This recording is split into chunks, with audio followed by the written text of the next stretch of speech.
నమస్కారం. Welcome to my channel. ఈ వీడియోలో ప్రభుత్వ ఉద్యోగుల అతి ముఖ్యమైన పిటిషన్ స్వీకరించిన సుప్రీం కోర్టు. దీనికి సంబంధించిన పూర్తి వివరాలైతే వీడియోలో తెలుసుకుందాము. వీడియో అయితే ఎక్కడ గాని స్కిప్ చేయకుండా ఎండ్ వరకు చూసేయండి. అప్పుడే ఇన్ఫర్మేషన్ పూర్తిగా అర్థమవుతుంది. అలాగే వీడియో చూస్తున్న ప్రతి ఒక్కరు వీడియోకి లైక్ చేయండి ఫ్రెండ్స్. ఈ వీడియోని తోటి ఉద్యోగ పెంచిన మిత్రులతో అయితే షేర్ చేయండి.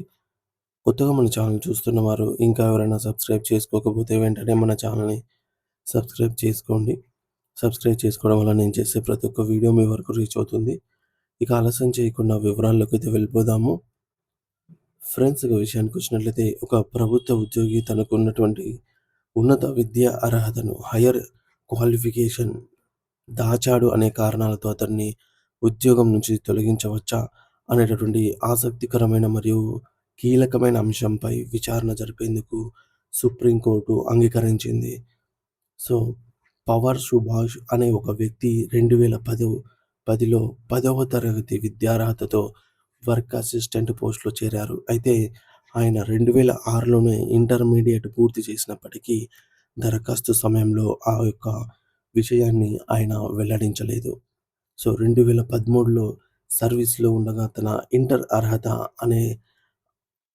అర్హతను ఆయననే స్వయంగా వెల్లడించడంతో పాటు ఈ సమాచారాన్ని ఉద్దేశపూర్వకంగా దాచారనే ఆరోపణతో కేంద్ర ప్రభుత్వం అతడిని ఉద్యోగంలో నుంచి తొలగించింది. ఈ వివాదంపై తెలంగాణ హైకోర్టులో గతంలో స్పందిస్తూ సుభాష్ తన ఉన్నత చదువును దాచి అడ్డదారిలో ఉద్యోగం పొందారని, అందుకే అతడి తొలగింపుపై సరైనదే అనే తీర్పైతే ఇచ్చింది. ఆ సమయంలో ఉన్నత విద్యా అర్హతలు ఉన్నటువంటి దాదాపు 1400 మంది అభ్యర్థుల దరఖాస్తులను కూడా తిరస్కరించారని, సుభాష్ నిజం దాచి పరీక్ష రాసి ఉద్యోగం సంపాదించారనైతే కోర్టు పేర్కొంది.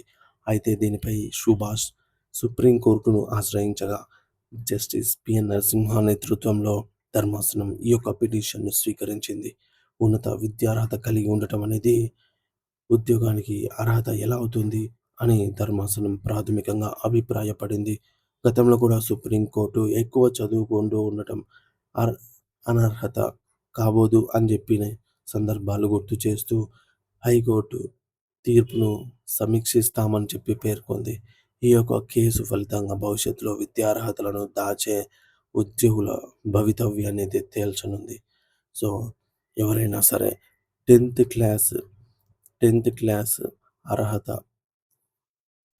మాత్రమే ఉన్న పోస్టుకు మనము ఇంటరు లేదంటే పీజీ లేదంటే యూజీ లేదంటే బీటెక్ ఏదో ఒకటి హైయ్యర్ ఎడ్యుకేషన్ ఉన్నప్పుడు ఖచ్చితంగా వీటన్నిటిని సబ్మిట్ చేయవలసి ఉంటుంది. మనం ఏదైతే హైయ్యర్ ఎడ్యుకేషన్ ఉందో అంతవరకు.